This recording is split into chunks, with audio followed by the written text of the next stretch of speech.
What's up, folks? It is Friday Eve, Thursday night for those who like to keep track of the days of the week. And by the way, how do you get the show started? With Zach Pascal with that hype video. And you guys know that during the Eagles season, I love to bring the hype. And tonight, we are definitely bringing the hype.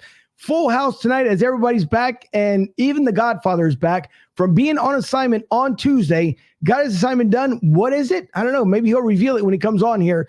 But our first lady here that we've had the pleasure of having on before, we're going to have on again, Leslie Gudel with us here tonight on episode 126, and Chris back from the Drunk Phil's Fans. So you guys are in tune, or at least are going to have a great evening with us as we have a lot of things going over. First of all, Miles Sanders, the critics are expecting him to have a breakout year, along with, as we just showed you, Zach Pascal coming on to the Eagles. He has a great relationship with Nick Sirianni, so it's good to see that he is here in Philly, which might end up saying things about the Colts, whether they decide to bail, to, I don't know, leave, whatever you want to call it, but at least he is here. That is a great thing. Also, the Eagles agreed to terms with Fletcher Cox, with Boston Scott, Anthony Harris on a one-year deal. So after Fletcher Cox was gone, they bring him back. So a lot of moves going on. We'll get into the Deshaun Watson news. We'll get into some Tyreek Hill news, possibly Baker Mayfield going to Pittsburgh. So much stuff going on. And tomorrow night, my debut as a broadcaster for the Tampa Bay Titans. And I know Fuji loves Tampa Bay, so I do it just for him and for Broad Street South. But tomorrow night, if you live in the Tampa area and want to come down to the high school in Tampa, and I'll give you all the details here in a little bit, but coming on, the game starts at 7:30 with the Tampa Bay Titans. It should be a good matchup, and then a game again on Sunday, and then there's an air show down here in Tampa. So if you do live in the Tampa area, you'll be awarded to a air show on Saturday and Sunday. So lots going on, lots to talk about. But with all that being said, we can't wait to get the show underway. Thank you, everyone, for tuning in once again from overseas, here stateside, and even down in the Brazilian countryside. Thank you all for tuning in. I'm Angel. This is Broad Street South.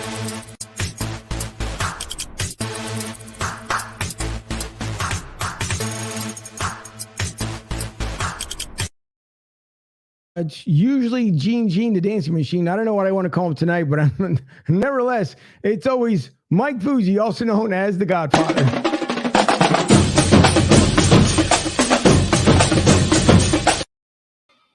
Fuji, what's happening? What is going on? What a crazy week in Philly. Derek Barnett signing a 2-year contract today. Welcome Nick Castellanos, Kyle Schwarber into the Phillies fold. March Madness. Claude Giroux exiting. Angel, how are you? Let's get the party rocking with Miss Gudel tonight. What's going on?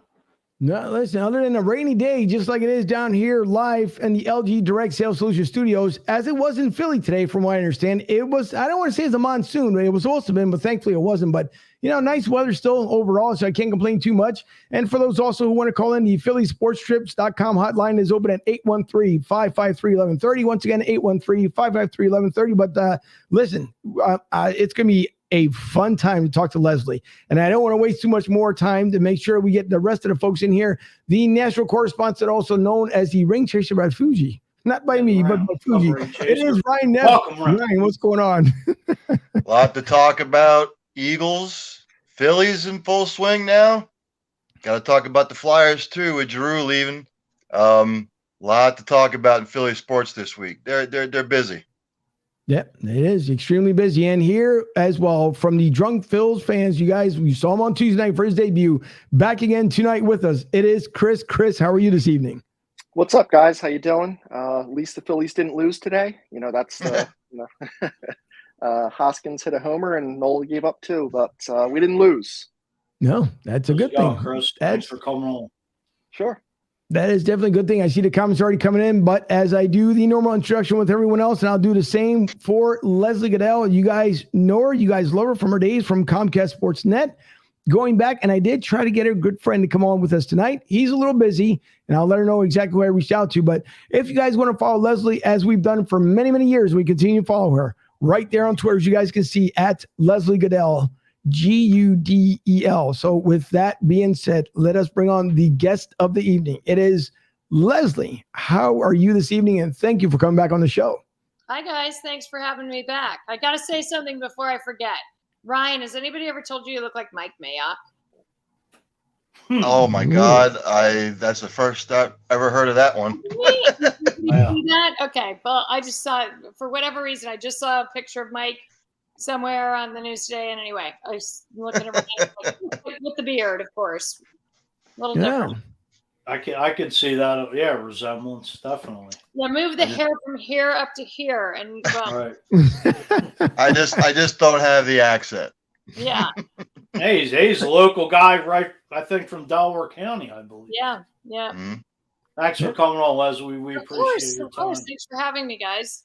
Thank No you. problem whatsoever. And listen, also before, let me say this for a moment because I do want to talk about a different kind of save, and that is the save the date coming up here May 31st. Not too far away, Leslie. And it's the second annual Kendall's Crusade, a one-arm golf challenge. And last year was a major, major hit. So before we get into everything else tonight, I want you to tell the fine folks how much of an experience it was last year. And as soon as it was over, you already announced you were going to have a second annual.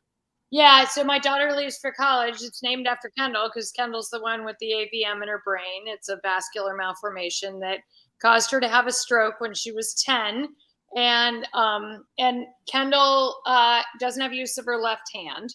So she adapted to golfing with her right hand. It went viral. Nick Faldo was sending in one-arm golf challenges, and we decided to have a golf tournament. And, the interesting part about it is that it was, I knew it was kind of gimmicky. We're going to have everybody golf one-handed, 9 holes. And it turned out to be one of the greatest opportunities for awareness. People were coming off of the course saying, oh my gosh, it's so hard to be one-handed and to do everything one-handed. And we even challenged some people to try to go the whole day without using 2 hands for anything, but even just golfing. So it was such a hit that we wanted to do another one before Kendall went off to college. And so that's what we ended up. We've scheduled it and we're all set to go in May. Well, that's definitely a good thing. We lost your camera feed there. So in case you happen to see it, it'll probably end up coming back. Yeah, I have one of those computers that's ready to explode on me. So if you lose me, I promise I'll be right back. No problem. It's all right. We understand it. No big deal. And I see already Red Line Radio LLC in the house there. Dave Wallencheck, what's going on?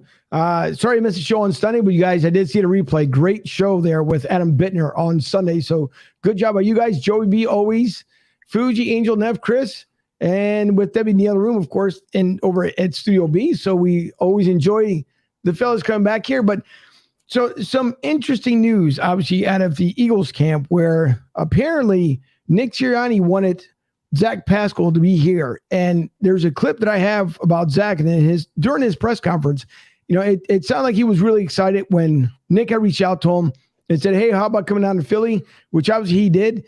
And now being here, he's embracing it. And just like Hassan reached out, he reached out to Jalen Hurts to let him know as far as what he wants to do. But it's good to see that the Eagles are at least trying to make some moves to help out Jalen Hurts. And I know we didn't have the opportunity to have you on during the season last year to talk about Jalen, but and she'll come right back. But I'll wait for Leslie to come back because I was talking about obviously about Jalen Hurts and everything else, but we'll wait and see. She's almost back. Nope, it'll come back here momentarily. So that's all right. She'll come right back. Neff in the Blackhawks jersey. What's up with that? So I'll let you explain, Neff, as we wait for Leslie to come back. The reason I became a Chicago Blackhawks fan is I had a roommate at college that lived in Chicago, and I went home with him for a weekend to get away, and I went to the old Chicago Stadium that the Blackhawks played in. This was back in 1988, and I sort of fell in love with the team, and that's how I got, following hockey, and they've just been my team ever since. Cool. Showing your age, are you? A little bit. Sorry, it happens. It happens. We'll wait for Leslie to come back on. Looks like she signed out, so she'll come back in here momentarily. But and I'll bring it back up as well before we get into as far as Zach Pascal. Did anyone happen to see the opportunity and/or the photos or video coming out of Mile High Stadium, which apparently caught on fire today? Mm-hmm. I think it was a Seahawks fan that did that. Yeah, kind of suspicious. I'm pretty sure it was a Seahawks fan. I think you need to look into that. Yeah, First because you I'm got to hearing figure. about it. Really? Yeah. No, Either it that was or Teddy Bridgewater. No. Well, it could be too, but I find it kind of interesting because where the fire is, it wasn't around the actual suites. They said it was below it, so it was in the seats where it's nothing but concrete. There's nothing electrical there. So I thought it was kind of suspicious. I mean, they haven't mentioned anything else about it, but I'm pretty sure they end up bringing it on. Let's see if we can get the audio stream back from Leslie. Leslie, can you hear us? I can hear you guys just fine. I'm so sorry. I can't figure out why. I'm trying to start the camera. Oh, and she went away again. Maybe she just doesn't want to look at us. Just Makes sense. I mean, I can't blame her. I keep trying to get the darn camera up, and I apologize that it's not working. I have no idea what's going on. No, it's all right. Well, if you want to, as we're having a little conversation here, sometimes, believe it or not, restarting the PC, it might do it. So if you want to restart your computer, then come back on with us. We'll still be here. Can try that. Okay, why don't you guys go ahead and do your thing for a minute? I'll be right back. Okie dokies. well, just to touch on the news today with the Eagles bringing Derek Barnett back on a two-year contract. I know I wasn't happy about it, but when you break it down, it's probably for depth purposes on that defensive line. So, but they had to do something. We had talked about it beforehand, and they knew they had to do something. So it's what it is. It's just the penalties.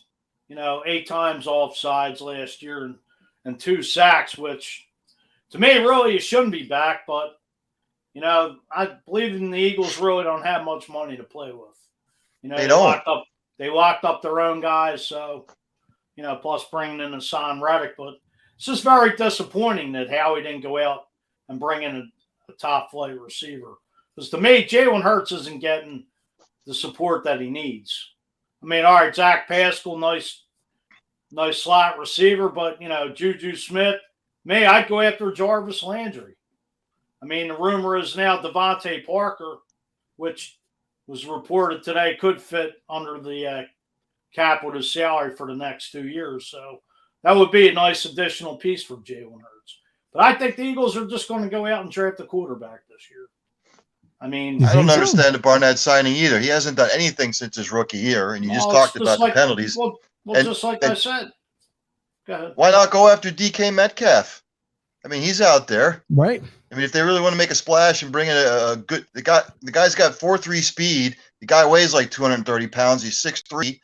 Bring him in. Bring him into Philly. I mean, I don't know why they're – someone asked him if he wanted to go to KC since Hill left, and he said he doesn't like the cold weather. So I don't think that Philly will fit that either.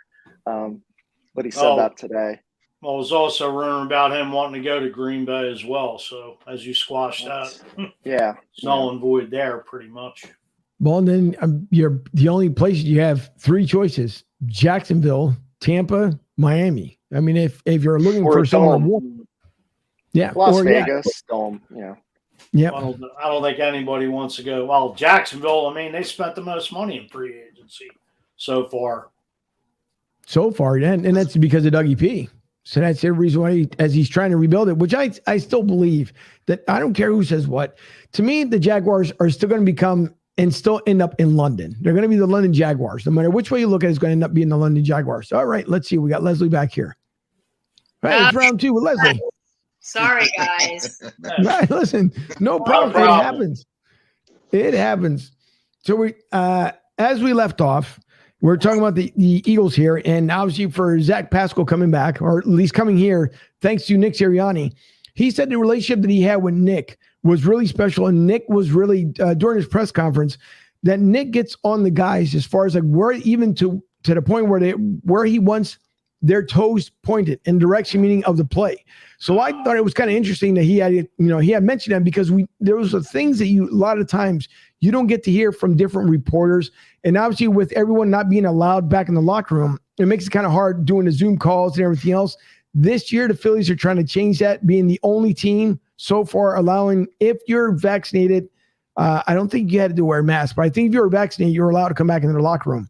But it was nice to hear it was Zach Pascal talk about as far as leaving the Colts and then coming here to Philly, the change and how he feels coming here. And I do have a clip down playing here in a minute, but I'd like to get your take on how do you believe that Zach will fit here for Jalen Hurts?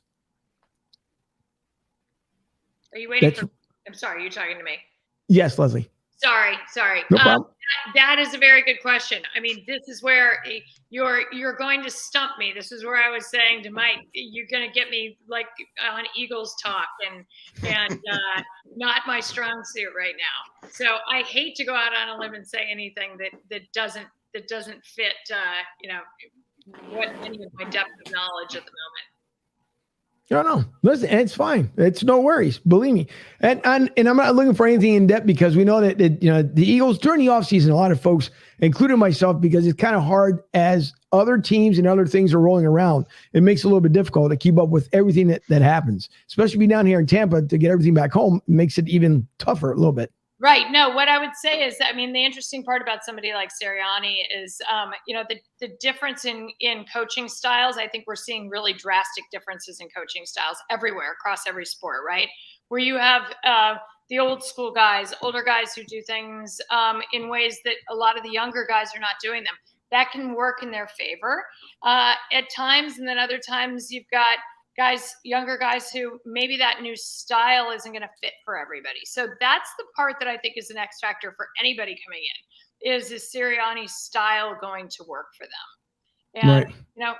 And let's face it, not every guy fits with every coach, even in winning cities or winning teams. No, that's absolutely true. I'm gonna play two clips I'm gonna play here back to back.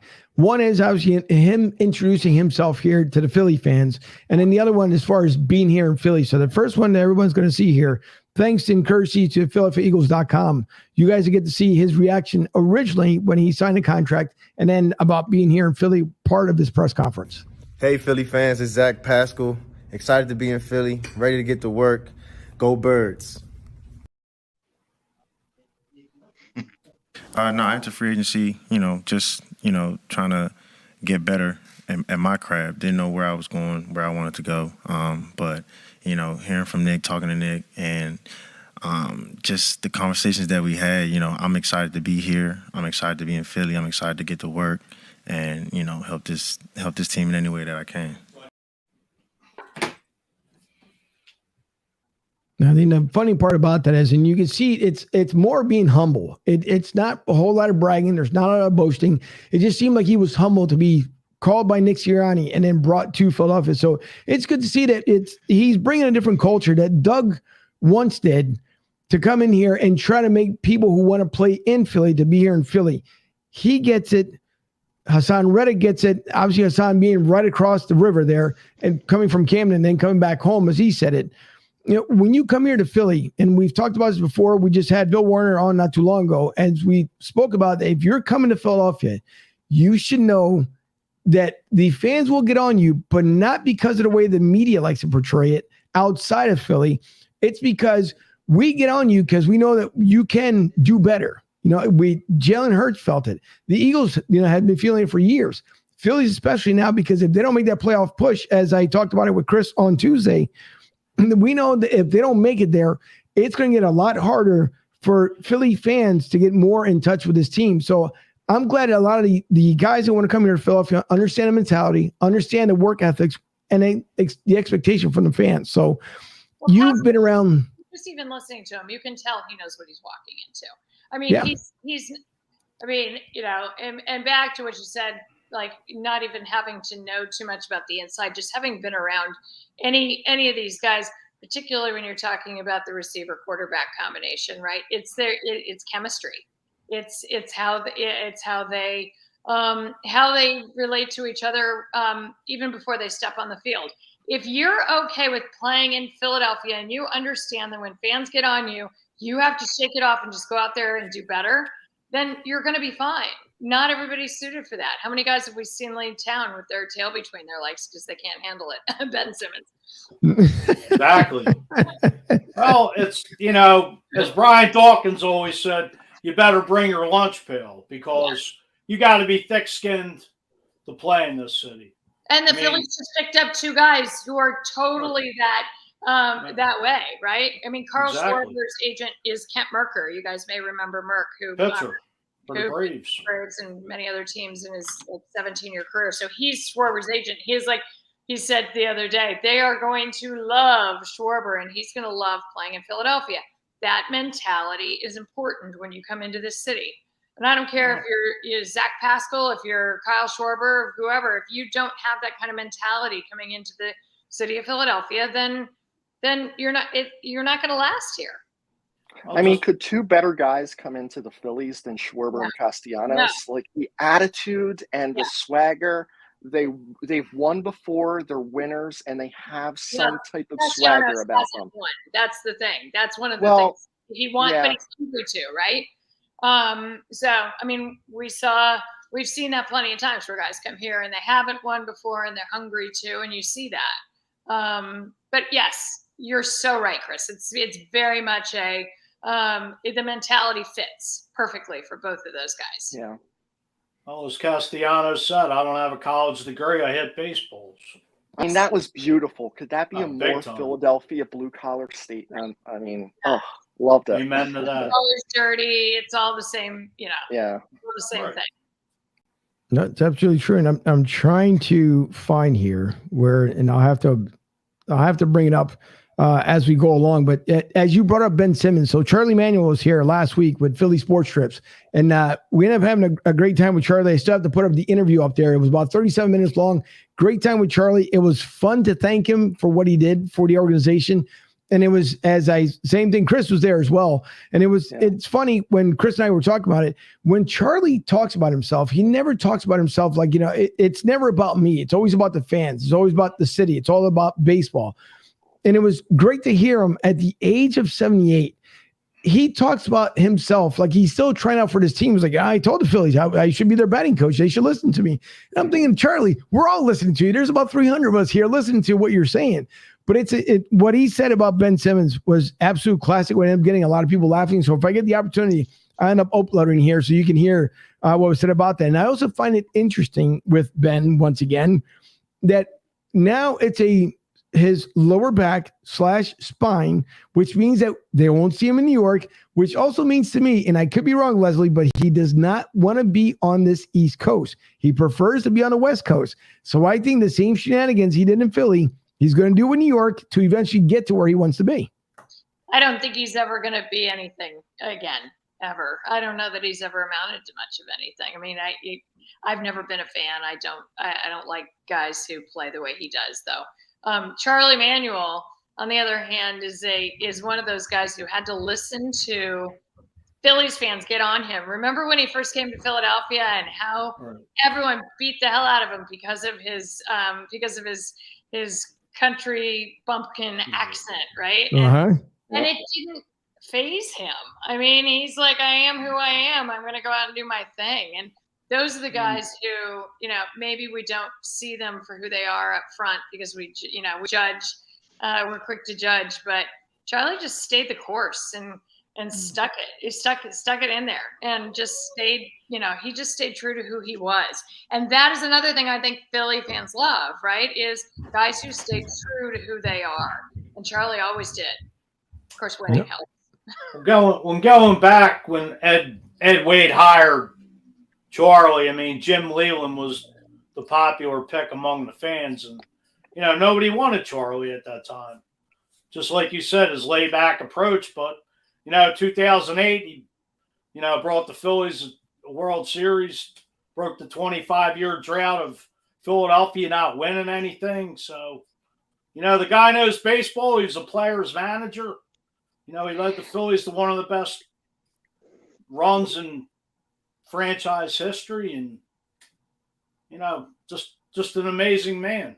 Well, and being a player's manager is one thing, right? But being a guy who knows his own shortcomings and hires people to fill those voids, the Rich Doobies of the world, right? I thought Rich was, terrific when he was with the Phillies as a pitching coach. And I think that there's a lot of other guys who he got to do. Pete McCannon, no one ever really thinks of the bench coach as being as valuable as they are. But Pete McCannon, when he was his bench coach, I mean, Charles, it's like any good, it's similar to a good corporation or a good manager, right? If you have a good manager, the manager puts people in place that know what they're doing and then lets them go do their job.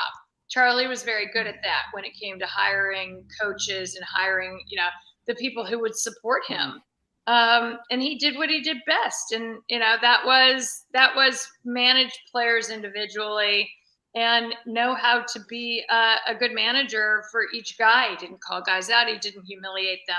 He only really jacked it up, with his temper, which he had much, greater when he was younger and learned how to control it. But he only did that periodically because he knew that if he did it all the time, it wasn't going to be effective. So he can read a crowd.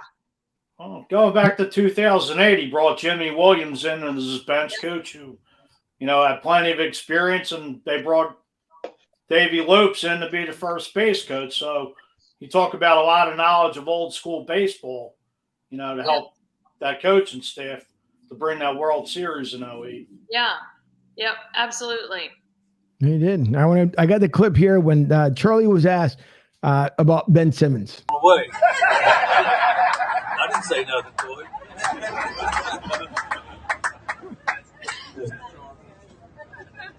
Charlie, do you have an opinion about Ben Simmons with the Sixers? The only thing, you know what? I would love to play with Ben Simmons if I was a basketball player because he don't like to shoot, so I'd take a shot.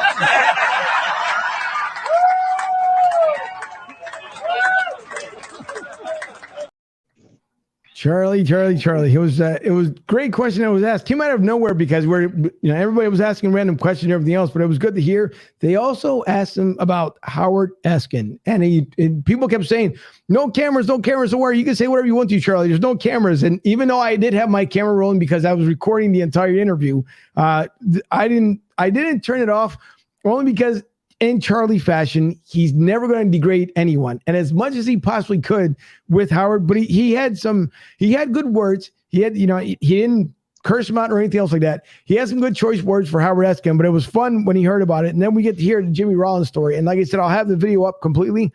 But he told one story about Jimmy Rollins where Jimmy said, Jimmy comes up to the bench and he tells me, hey, Charlie, I tried. I hit the ball pretty hard, didn't I? I mean, I didn't get exactly where I went. And all I'm thinking is like, yeah, Jimmy. Yeah, Jimmy. And Jimmy's still talking, and it's like, all right. And Charlie, I try next time. He's all right. Jimmy walks away. He goes, I have no clue what Jimmy just told me. I'm just telling him, yeah, Jimmy, because I have no idea what you're saying. I'm paying attention to everything that was going on. So it's just, those are stories. It's like you've seen your favorite band when it's like in a small group, like let's say, 50 or 60 folks, with Charlie being there. And again, getting to see the amazing run he did with the Phillies, put his complete soul into it, still does. But hearing all the stories that he had told, absolutely loves Jimmy Rollins, thought the world of Ryan Howard. And the same way with Chase Utley, I mean, he couldn't speak about anyone in a negative manner because he tried to bring the best out of everybody. And as Chris and I found out, which I thought it was surprising, and since Fuji and the rest of the gang weren't here, between Jim Thome and Ryan Howard, who had the most home runs? Under Charlie Manuel. Yeah. Well, that's a good question. It had to be Ryan, wasn't it? Oh, under Charlie Manuel when he was with the Indians. Oh, then Jim Thome. Yeah. Yeah, Jim Thome just by one home run. Really? Between him and Ryan Howard. So, and it was surprising. So I will have it up there on our website. Hopefully by the end of this week. There's so many things have been going on, but I'll have it up there. But it again, those are things that you end up missing. And I hope that Charlie keeps up that entire spirit until the day he can't do it any longer. But as he said, it's his 60th year in baseball. That's, a great part of your lifetime, doing what you love. And still, Leslie, to this day, he's just so sharp. No matter what question you ask him, and he went around to everybody in the entire group just to say hello, how you doing? And everyone just thank him and just joyous of him being there. But it's just, Charlie is just an extraordinary man. And the only thing that would have been the icing on the cake would have been Harry Callis. God bless him if he was still alive, but it would have been great to see them both there at the same venue. Yeah, Charlie's got such a great sense of humor. I remember somebody telling me the story about commenting on a particular player that was fairly slow around the base paths, and the guy said to Charlie, guy, as my dad would say, he runs like he's got a piano on his back. And Charlie said, yeah, but you have to stop and play it. Yeah, Charlie's always, he's so quick. And that's what I used to say to people all the time. funny people aren't stupid, right? If you know somebody who's funny, they're usually pretty intelligent. You know, it's hard to have a good intellectual funny, or a good ability to throw out one-liners and not be somewhat smart. And Charlie's one of my favorite people. I mean, to this day, I still get people come up to me and talk about the interview I did with him after the NLCS, right after his mother died. Against when they beat the Dodgers, and he was always just real honest and who he was. And what I love about that team is, well, first of all, I was here reporting on the team before Jimmy Rollins got there, and then I went out with Ryan Howard. So I bookended the entire 2008 team with my career. So I feel, obviously a lot of affection towards that team. And each guy had his personality. Each guy had his role. Spoke with Chase Utley last spring. They're all still keep in touch. They all still see each other. A lot of these guys golf together. I spoke with Shane Victorino about 6 months ago. These are people who, we all did the same.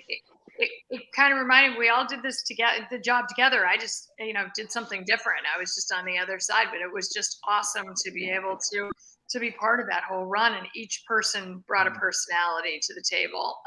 It was great. Now, I want to ask Fuji before you get into your question here, because you're going to end up liking this one as well. When we had the opportunity of seeing you, and just remember your question, Fuji, when we had the opportunity to see you, which I flew from Tampa, up to Philly to see the Brian Dawkins signing, and then having both you guys in the same room. And I know there was an event before, I believe the night before, you ended up doing an interview, if I remember correctly, with Brian. So it was, even though I was happy to see B-Doc, Fuji's seen him about, I think that was his 6th time seeing B-Doc, but it was great to even see you in the room, because as fans of Philadelphia, for the sportscasters that have been around, like yourself, Derek Gunn, Neil Hartman, I mean, all you guys, and I did see you ran into him not too long ago as well, Neil Hartman. Yeah, I ran into Neil last summer at the shore. It was great. So, it's good to see. It was good to see you in the room along with Brian Dawkins, because it gave you that Comcast Sportsnet feeling when you guys both being there, even though you were extremely busy. We know you were taking care of business stuff, but it was great to see. What I would like to know, what's it like to not just as much as talk to Brian Dawkins, because the energy that he brings, all the faith that he has, but one-on-one, when you get the opportunity away from the camera, where he can either give you some, just something either inspirational or something just to let you know, hey, Leslie, it's not going to be all bad. It's going to be good. What's it like to talk to B-Doc off camera? Well, I mean, I had dinner with him the night before that event, or the night of the event, that Friday night. We were at Live Philly. And, he's just somebody who's very introspective. He's very, we were with someone else at dinner as well, but it was the three of us. And, he's a man of deep faith. He lives by that. It's not just, what you're hearing. Everything you hear from Brian on the outside is what you hear from Brian when you're talking to him one-on-one. He's really passionate about sharing his message and what he's been through and how he speaks to people.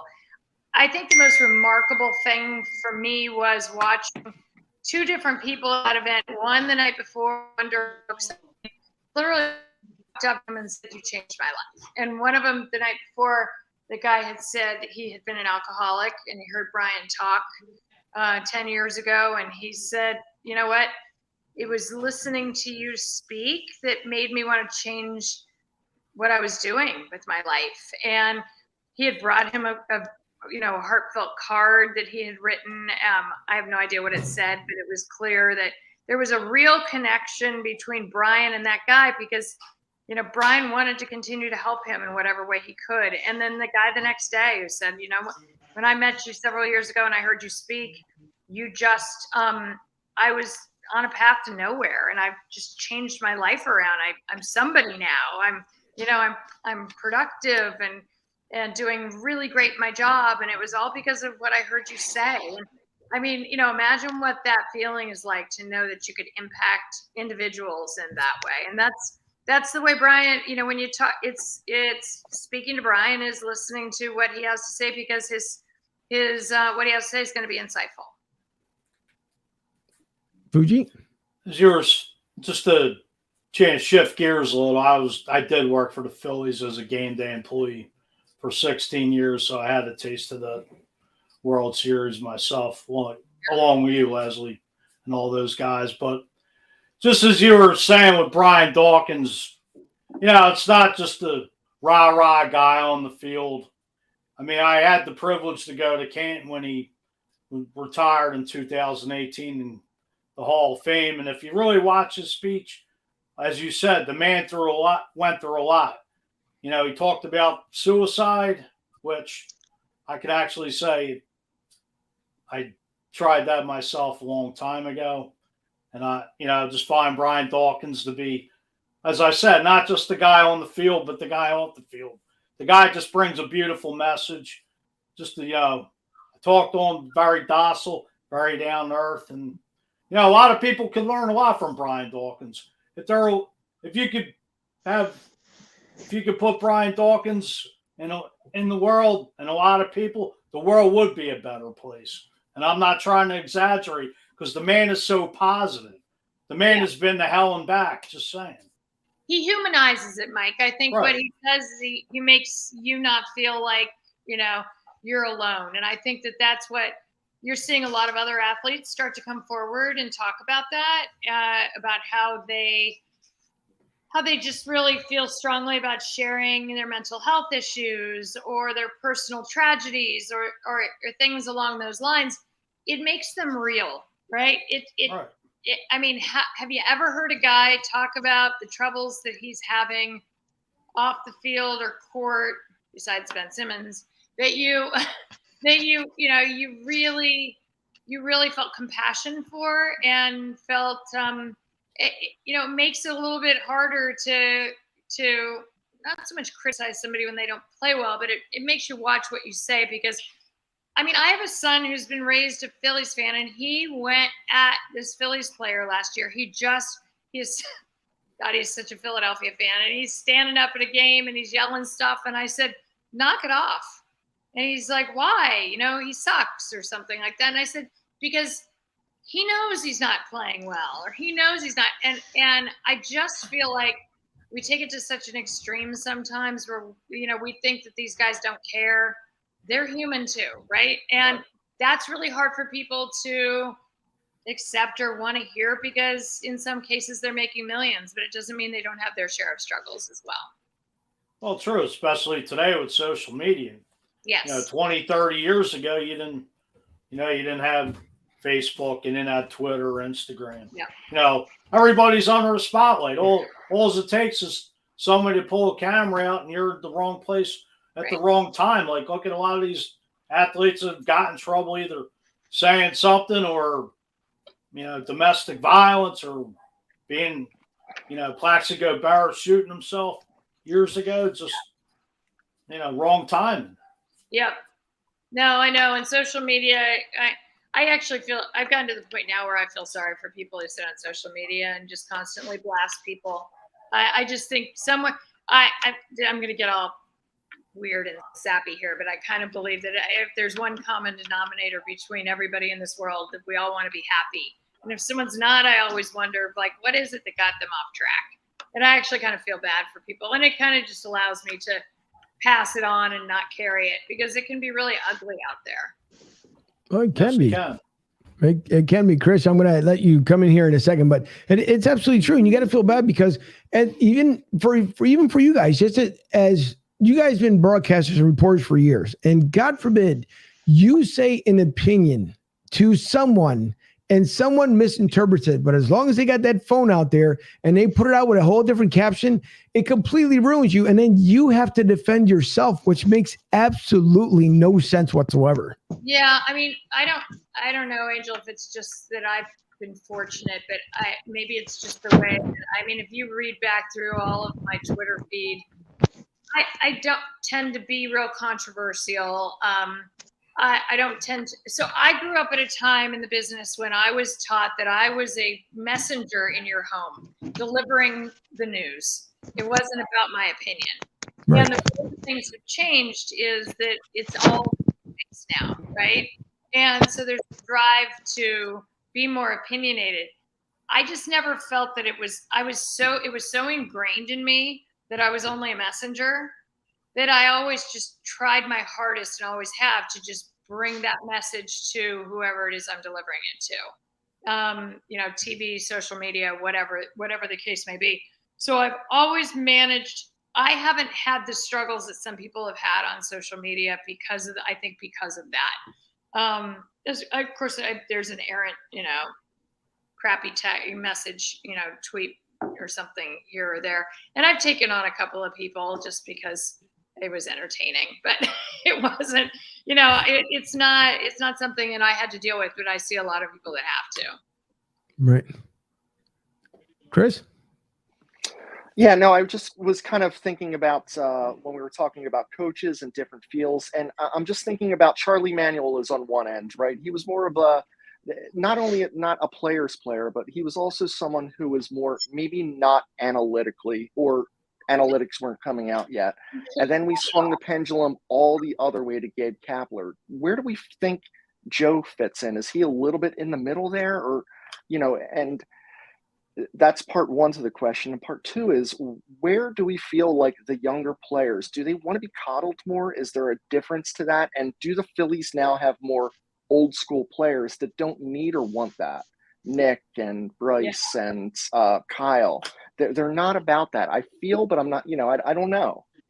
That's a really interesting question, actually. So I think that, to start with the first part, Charlie, of course, was not analytical at all. We all knew that. And he's an instinct guy.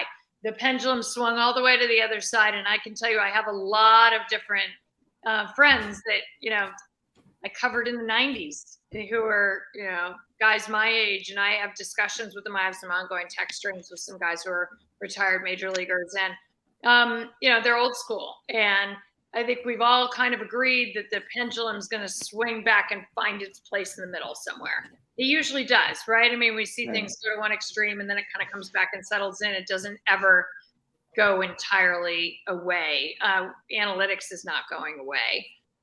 There's going to be something in between. And then what was I already forgot the second question. It was more of like, the players, are they more coddled, or does Philly?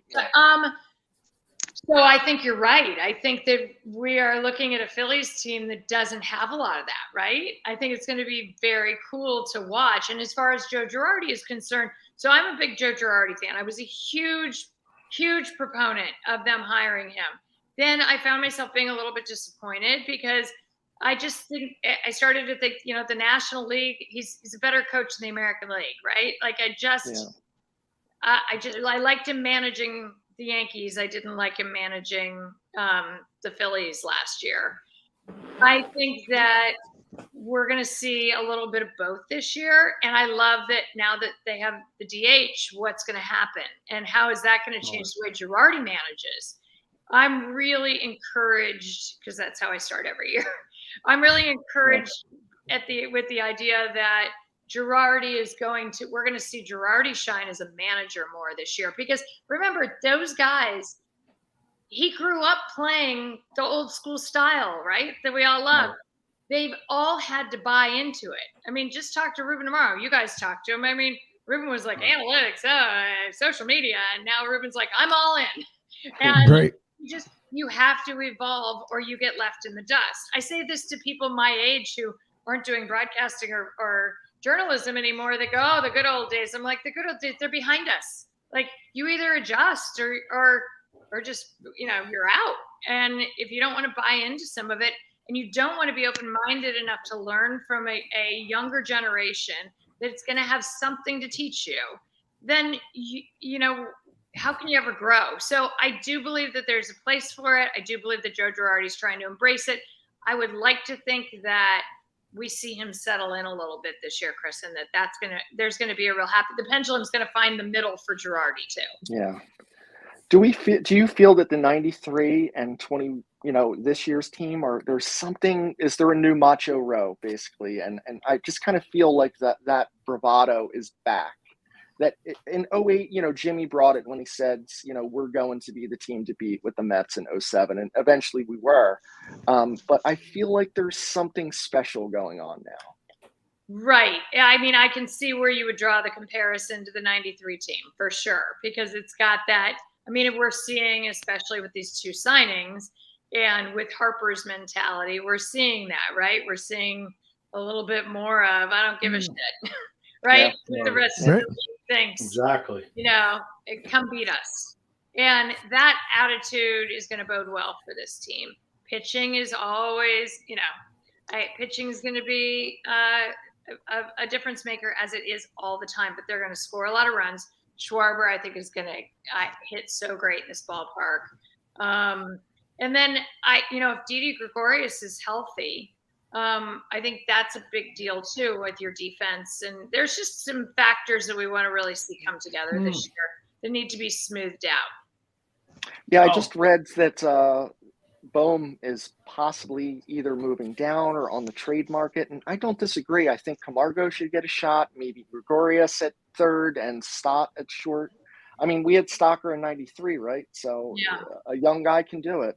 We need defense there. I like Bohm, but I liked Bohm. I didn't love what we saw from him towards the end of last year. I think obviously, I think we're not giving enough time to him. I think he's one of those guys that needs a little bit longer runway for growth. Send him down maybe and have him get that time there. But his physical posture is concerning. Every time he's 1 for 11, and he's showing that he's 1 for 11, and he's taking that onto the field. And then when he makes a bad play, he's taking to at bat. So I is that makeup? Is that AA? Or is it a new venue? But what's the psychological, right? I mean, so much of his mentality. I can just tell you right now, the difference in star players or professional athletes and other guys who are really good and appear to be just as good but never make it, I believe is 100% mental. It's a different gear. It's the ability to shift when the pressure's on, and but it can change at the major league level. There's a couple guys that I've talked to that are two different scenarios, right? One that I've talked to and one that I watched on this unfold. One of them being Gavin Floyd. Gavin Floyd had that same look on his face when he was pitching for the Phillies, right? He looked petrified. And I'll never forget looking at his face during an interview going, this guy is scared to death. They trade him to the White Sox, and he shines. Stud. Sometimes you need a change of venue. Another guy, for example, Dominic Brown. I've spoken with Dominic Brown about this, and it was a really interesting conversation. I mean, physical specimen, right? Has all the tools to be a star player. Comes up, frustrated the hell out of Charlie, by the way. That was a guy who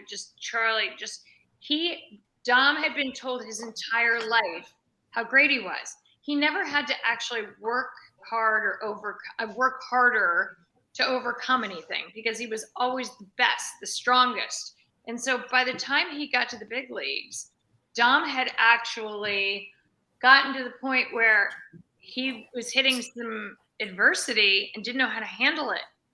And he soaked up all that pitching stuff that Cliff Lee's and had to offer in terms of what they were looking at with the other pitcher. He knew the right questions to ask, but really struggled to adjust. And now he's coaching young kids and teaching them all these things. And he said, if I was coached like this and I knew these things when I was younger and had to work on them, I would have had a much longer career in the major leagues. So, there's different personalities that you hit something at the wrong time and you might not be able to capitalize on it soon enough. Yeah. So do you think Dom Brown is Scott Kingery is Alec Bohm? Because it kind of feels the same. They had this little short explosive portion and then nothing. Yeah, Kingery is an interesting one, right? He's somebody who I just thought was going to snap out of it, and then it just hasn't, right? It just doesn't. Bohm and Brown to me are more similar in that they're physical specimens, right? Yeah. Scott Kingery could be my 16-year-old son. Like he doesn't have the physical. That's what made the fact that he was such a good player. Like I think for someone like him, what mentally is he struggling to overcome? Yeah. That's I look at somebody like that. That's more of a psychological thing. Just to touch on Alec Bohm. I mean, figure the last 2 years you've had COVID. You had the lockout earlier. The last almost 100 days last year. Alec Bohm was runner-up to Rookie of the Year 2 years ago. Right. Now all of a sudden they just want to dump the guy, and it's like, yeah, you talk about writing the guy off. I mean, how do you expect the guy to shine if you really don't give him a chance? Like you said, Leslie, let him have some time back in the minors and see where it goes from there. Just to throw the guy away and watch this guy go somewhere else and be an MVP candidate for years to come or whatever. If you don't have the emotional makeup to play in Philadelphia, it's very hard to have to learn on the job. All right. Leslie, let me just interject here real quick. With all that being said about the Phillies this year and some of the moves they've made, and obviously they're improved. Everything that I'm hearing on sports radio here, all the pundits, all the sports personalities, with all that being said about the offense, this team is still going to be a dumpster fire defensively. I don't know what your take is on it, but that's what I'm hearing on radio around here. Yeah, I mean, look, there obviously you can't. That's a part of the game that makes a difference, right? That's why I'm hoping that we have a healthy infield, that we got spoiled with really good defense for a long time, right? I mean, that was one thing that the teams, the teams in the that 08 team and a lot of those guys. I mean, we saw a lot of good defense, minus Ryan Howard, not trying to turn a double play, and praying that he gets the ball to Jimmy, if he got it first. Aside from that, I mean, we've had some really good defensive players. I think that, I mean, that's going to play itself out, right? I mean, is this going to be a team that hits so many, scores so many runs? I mean, you have three, I think that, between Castellanos and Schwarber and Harper, I think those three guys were top 10 in OPS last year, right? Like that, you're going to have some guys who you're going to have a little more patience at the plate. You've got the ability to go, left, right, be able to switch that up. The DH is going to make a difference. Hitting's not going to be an issue, right? So pitching and defense win ball games. Like how many times have we heard that? My concern is pitching depth.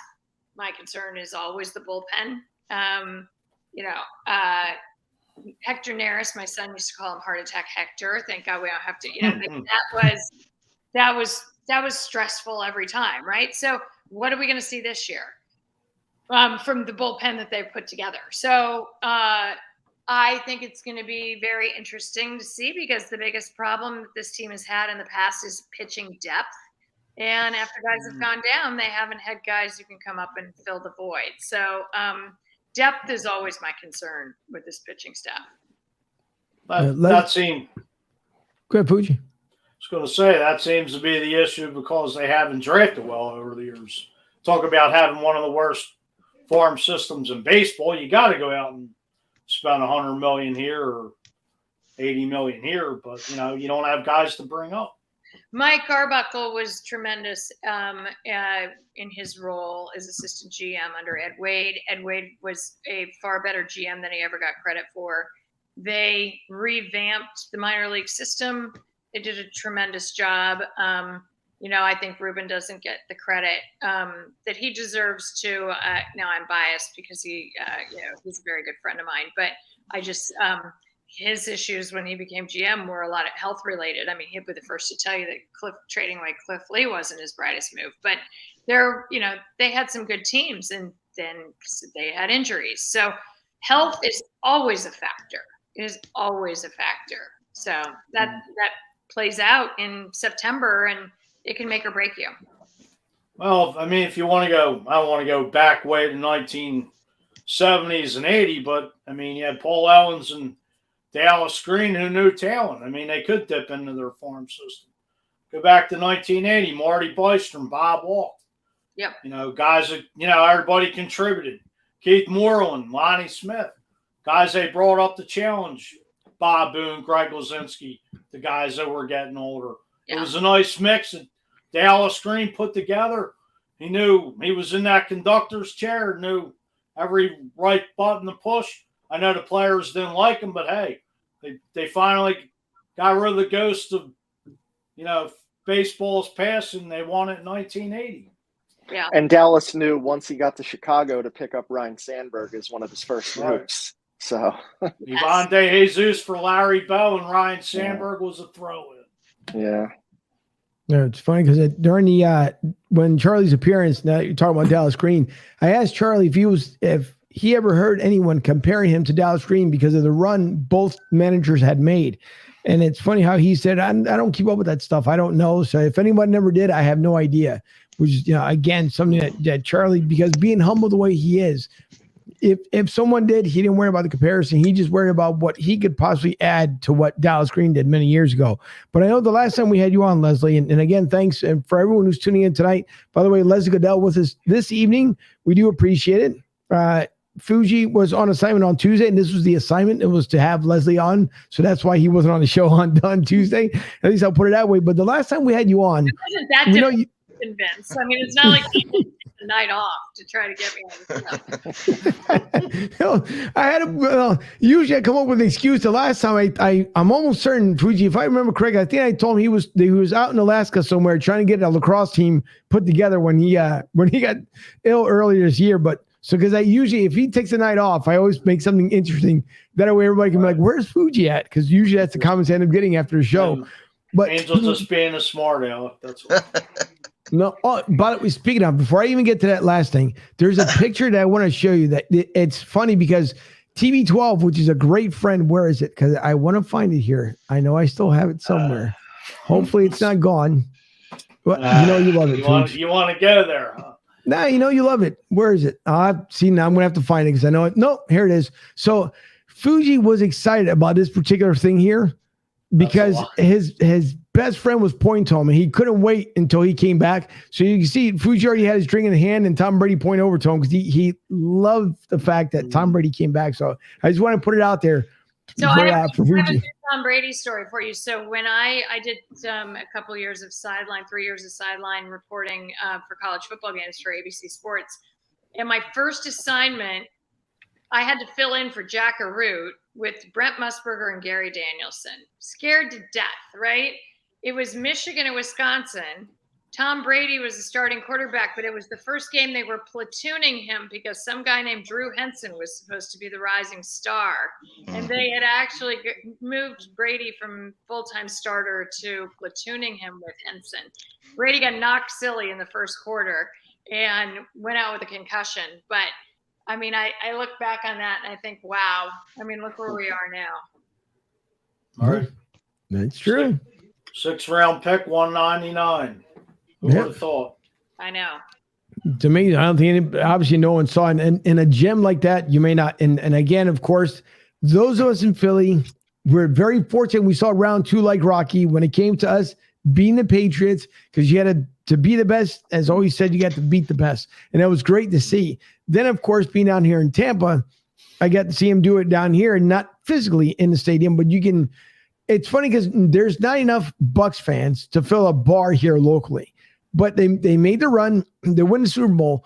It was like 5 minutes later, you don't see the Bucs fans again. Don't ask me why. I have no idea. But unfortunately, you don't see them around here again. But the last time we had you on, Leslie, because I want to go back to it, was you were working on something and as you had informed us that you were getting ready to start something up. So I want to know if you're still at liberty to mention what you were planning on starting up and how far along have you gotten? Yeah, so that's right. That was right beforehand. So I joined with the guy Pat Waters, longtime marketing executive. Also owns a company called Sports Vault, which is memorabilia. So Pat's been doing that for over 20 years, and he approached me about starting a sports agency. And so what we did was we folded in his two existing businesses, Strategic Sports Marketing and Sports Vault, and we set out to raise $2 million. Where we just raised our minimum of 1.1 million. We're still looking for investors to round out the raise, and once we reach the 2 million, we'll work on launching Elevate Sports and Media. So we'll focus on football, and right now we're focusing on NIL and those and some of those college players that we really want to help build a brand, so they always have something to fall back on, whether it's during their pro career or when they're done. That's really important to me, that guys have something to fall back on. Well, listen, we do appreciate you coming on with us. We know that you have to go, and then we're coming as to the end of the show as well. But Leslie, thank you for not only, again, for the years you provided for us, to at least to watch you do your magic. And we hope to see you someday do it again. If not, one day you can come down here to the Tampa studios here and just be here in the green room with me. And then we'll go back and forth here with some nostalgic times. But listen, thank you so much. I tried to invite D Gun tonight. D Gun is taking care of his grandbaby. So he said that he couldn't make it, but he does send his best wishes, because I was hoping to have both of you guys on at the same time, which would have been kind of neat and a surprise for you. But he was a little busy tonight. Great dude. Yeah, absolutely awesome for sure. But listen, thank you once again. And by the way, I want you to make sure that you did mention the save the date for your daughter here, second annual Kendall's Crusade. So let everyone know where they can go for that. If there's the particular website, which I know which one it is, but if you want to. kendallscrusade.org. And if it's not up, it should be up tomorrow, our registration page. So we only take 19 foursomes because everybody's golfing one-handed, playing 9 holes, golfing one-handed. So we don't want to back up. And then we have a great party afterwards with Tim Williams Band, and it's great fun. It's at White Marsh Valley Country Club. So if it's not up right now, please check back in the next couple of days. kendallscrusade.org. Come out and join us. It's a fun day. That's good to hear. And hopefully Goose will make it back out there again with you guys. I'm pretty sure. Yes. I'll make sure I remind him, because I know he said he was going to do it. He was excited when you gave him the second invite. So he was absolutely thrilled when you invited him the first time around, and great guy, absolutely great guy. So hopefully he'll make it back out there again. But to everyone who tuned in today, I see one more comment that's jumping in here. Chris, where can I get a Drunk Phil shirt? Looks great. That's a good question. So we're actually selling them on phillysportstees.com, and we are donating 100% of the profits this month to the Ukraine Humanitarian Fund. Everything sold in January and February, we donated to the Darren Dalton Foundation. So we're continuing to all of our profits going to not-for-profits. That's awesome. Very nice. And Fuji, you had one more mention as well for Al. Yeah, our friends over at this Saturday over at Edge of Philly Sports are doing they're having a fundraiser at the Red Lantern Tavern, $30 a head. Freddie's son is fighting leukemia, 2 years old. Everybody come on out. There's plenty of baskets of cheer. A lot of folks, donating jerseys, the Phillies, the Flyers, the Sixers, the Union, the Eagles. Everybody come on out for this great cause. Al Zafiri and those guys, Tom Kelly, Edge of Philly Sports, Jamie, the Philly Sports guy, will be in attendance. I'll be there. Everybody come on out if you can. If not, make a donation, because we're trying to raise money for little Freddie. And if anybody can join us out there in Delaware County, inbox me for any directions or whatever to get out there. But see if anybody can come out there. I do appreciate it. I just wanted to put that out there to everybody tonight. Just if you can give to the cause, they would appreciate it. And thanks for your time. No, listen, not a problem. We hope that everyone heeds the advice and able to do so, to go out there. But again, thanks to our sponsors, the Tampa Joes, PhillySportsTrips.com. Again, Vince Rizzuto doing a great job. If you guys want to travel with the pros, please visit PhillySportsTrips.com. You can visit right through BroadStreetSouth.com, BroadSTSouth.com. Also, for Larry Gilman for naming the studio the LG Direct Sales Solution Studios. We do thank Larry for that, along with Big Sarge Sports Talk, the Super Draft Pro. And also for tomorrow, if you guys, again, happen to be in Tampa, over by Blake High School, please come out there, as I would probably be a nervous wreck. But you guys can come out there and support the Tampa Bay Titans. I will be making my first official professional broadcast ever. So play-by-play, I'll be doing all the calls on Friday and then again on Sundays. If you want to stop by Blake High School in Tampa, right next to Armature Works, come out there. Game starts at 7:30 on Friday. They will be giving away free mugs for the first 50 folks. And also, you'll get a free ticket for Sunday's game that starts at 6 o'clock on Sunday. So if you guys happen to be in the area, please come out there and come visit. Leslie, again, I appreciate you coming on. We thank you so much. And let the fine folks also know exactly where they can find you if they want to reach out to you. Thanks, guys. I appreciate it. Yeah, any social channels. My Instagram and Twitter. Twitter's obviously public. My Instagram's public as well. Both are at Leslie Gudel. And I'm usually pretty responsive unless I'm crazy busy. And sometimes it takes me a while. But yes, love to hear from everybody. All right, not a problem. And again, for Debbie, the producer in Studio B, for Mike Fuji, Ryan F., our national correspondent, for Chris from the Drunk Phils fans, I'm Angel. We hope everyone has a great night. We will see you next Tuesday. And don't forget, April 5th, Rob Motti will be on with us. So we hope to see you all come next week. Have a great weekend.